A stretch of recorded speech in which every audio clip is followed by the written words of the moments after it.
Perkembangan kasir digital, e-commerce, dan sistem pencatatan transaksi membuat banyak UMKM dan pelaku bisnis online kini mempunyai data pelanggan yang cukup lengkap, dimulai dari riwayat pembelian hingga nilai belanja dari setiap pelanggan. Namun, pada saat yang bersamaan, persaingan bisnis pun semakin ketat dan pelaku usaha dituntut untuk lebih tepat lagi di dalam menyusun strategi pemasaran serta program loyalty.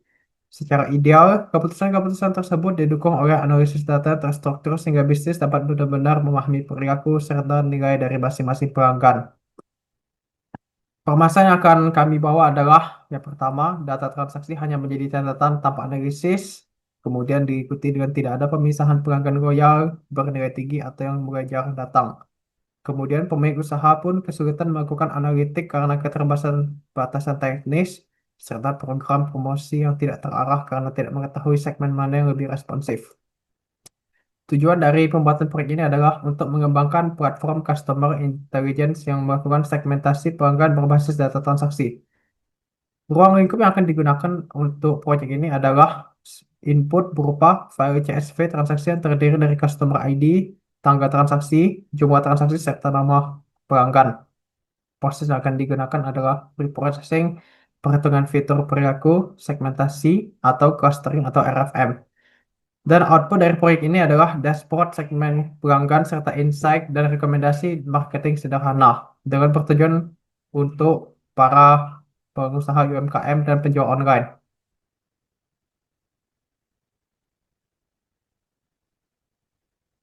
Warahmatullahi wabarakatuh. Perkenalkan, nama saya Muhammad Rizal Rabiu, anggota dari kelompok 33.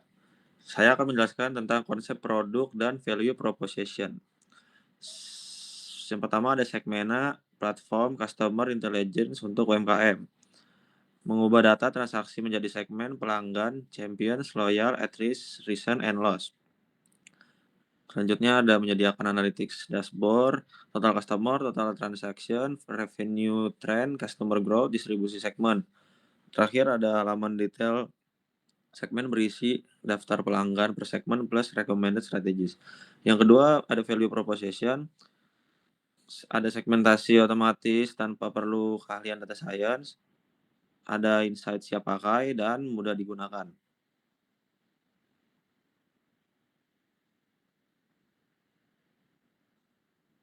Lanjut. Dan selanjutnya ada komponen-komponen utama dalam platform, yaitu ada yang pertama ada data input dan manajemen, kedua data processing dan featuring engineering, yang ketiga ada segmentation engine, yang keempat analytics dashboard, yang kelima segment insight and recommendation, dan yang keenam user and account management.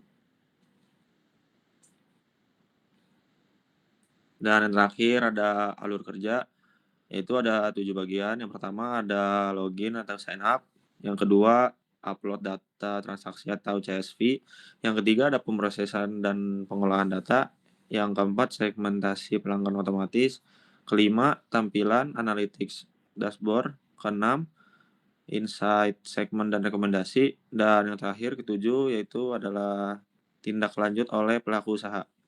Ya, begitu saja presentasi dari saya. Kurang lebih mohon maaf. Assalamualaikum warahmatullahi wabarakatuh. Baik, di sini saya akan menjelaskan tentang rencana pengembangan platform. Yang pertama yaitu mengembangkan platform analitik sederhana untuk segmentasi pelanggan menggunakan data transaksi. Yang kedua yaitu menghasilkan profil segmen untuk mengetahui loyalnya konsumen, terus big spender, low frequency, dan yang lain-lain. Yang bisa dipakai untuk menyusun strategi pemasaran. Yang ketiga adalah menyajikan hasil analisis dalam bentuk dashboard interaktif yang ramah untuk penggunaan non-teknis. Dan yang terakhir, menjadi contoh implementasi nyata metode clustering pada kasus bisnis. Pada slide selanjutnya yaitu adalah manfaat platform. Yang pertama yaitu mempermudah UMKM mengenali karakter pelanggan. Yang kedua, membantu merancang promosi lebih tepat sasaran. Yang ketiga, meningkatkan retensi dan loyalitas pelanggan. Yang terakhir, mendukung pengembalian keputusan berbasis data. Dan pada set selanjutnya yaitu adalah target market. Yang pertama di sini ada B2C, yaitu pelaku usaha individu. Yang pertama yaitu seperti pemilik UMKM retail atau F&B, contohnya toko kelontong, kedai kopi, restoran kecil. Ada juga penjual online atau seller marketplace yang sudah mempunyai data pesanan pelanggan. Yang ketiga ada solopreneur yang menjual jasa atau produk mereka berulang dan menyimpan database pelanggan, seperti kursus online atau kelas privat. Yang bagian kedua ada B2B, yaitu seperti institusi atau perusahaan. Yang pertama ada perusahaan retail skala menengah, jaringan beberapa cabang toko misalnya. Dan yang kedua ada startup atau perusahaan digital yang ingin modal customer intelligence ringan untuk tim marketing. Dan yang terakhir ada komunitas atau lembaga pendamping UMKM koperasi. Inkubator yang ingin menyediakan layanan analitik pelanggan bagi anggotanya. Terus ada di bagian peluang yaitu trend data atau driven decision dan customer centric marketing. Banyak tools CRM atau BI yang ada mahal dan kompleks untuk UMKM. Ada ruang untuk solusi ringan seperti Segmena. Baik, itu dari saya. Perkenalkan, saya Muhammad Arya Nugraha dari kelompok 33. Di sini saya ingin menjelaskan BMC atau Business Model Canvas dari final project kami, yaitu Customer Intelligence Platform Transaction Based Customer Segmentation. Oke, langsung saja. Mungkin di sini saya ingin menjelaskannya dengan secara singkat saja. Yang pertama ada key partner. Di sini kita ada vendor, POS digital untuk integrasi data transaksi, platform e-commerce atau marketplace berupa opsional, penyedia cloud atau hosting, dan seterusnya. Selanjutnya ada key activities, pengembangan dan pemeliharaan platform seperti front-end, back-end, data pipeline, pengolahan data dan penerapan algoritma clustering, pengembangan dashboard dan insight naratif, dan seterusnya. Selanjutnya ada value proposition, platform khusus segmentasi pelanggan, bukan sekedar dashboard penjualan. Proses otomatis dari upload data ke analisis ke insight siap pakai. Bahasa insight jelas dan mudah dipahami oleh pemilik usaha non-teknis. Selanjutnya ada key resource. Nah, di sini ada tim pengembang seperti data scientist, back-end, front-end. Terus model algoritma segmentasi pelanggan seperti clustering, pre-processing. Selanjutnya ada customer relationship. Sini ada self-service platform seperti upload ke analisis otomatis, panduan onboarding dan dokumentasi penggunaan, dan seterusnya. Selanjutnya ada channels.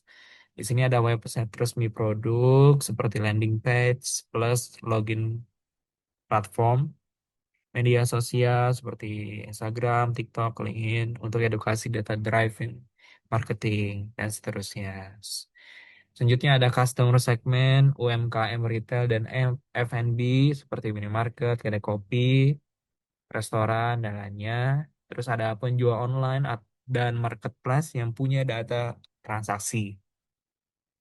Oke, selanjutnya ada cost struktur. Itu di sini ada biaya pengembangan produk seperti developer atau data scientist.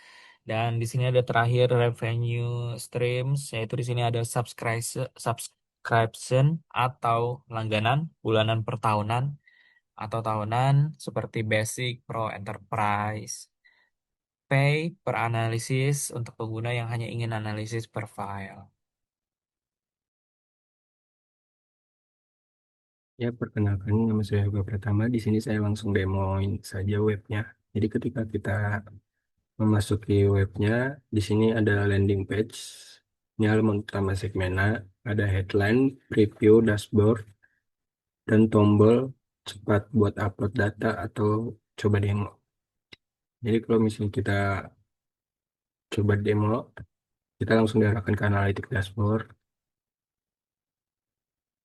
Tapi kalau misalnya kita upload your data, kita disuruh login terlebih dahulu. Sini di bagian login dan ini sign up-nya untuk membuat akun. Saya coba login langsung.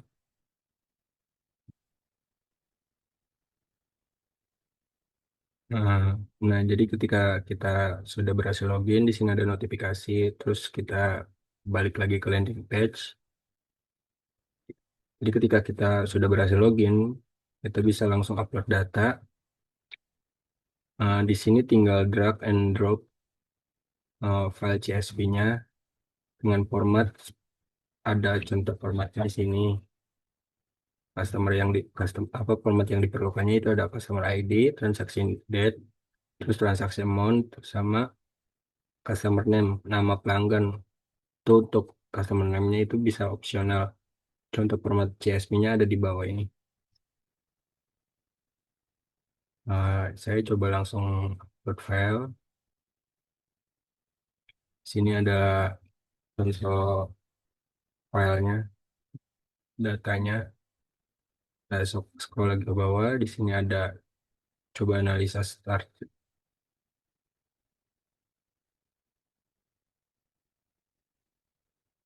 Nah, berhasil dianalisa. Ketika sudah berhasil, kita langsung diarahkan ke bagian dashboard.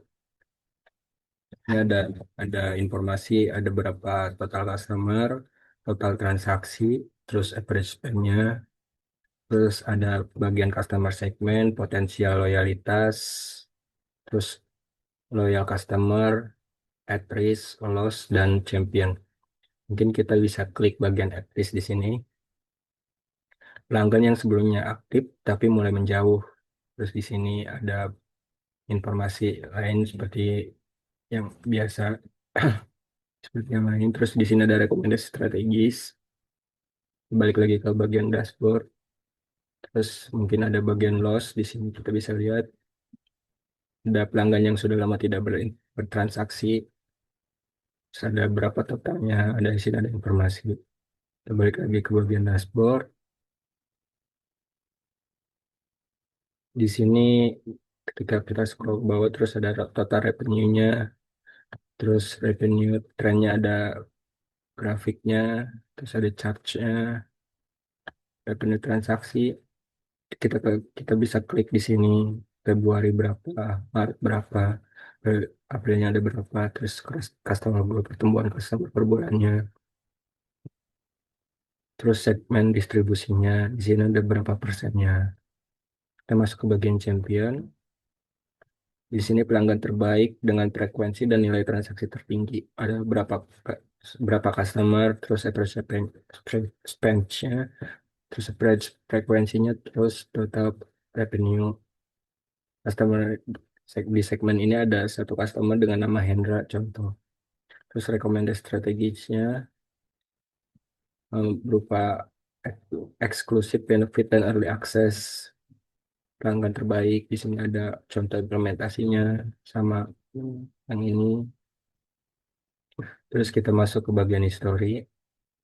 Di sini riwayat upload. Jadi bisa mengelola data yang sudah diupload.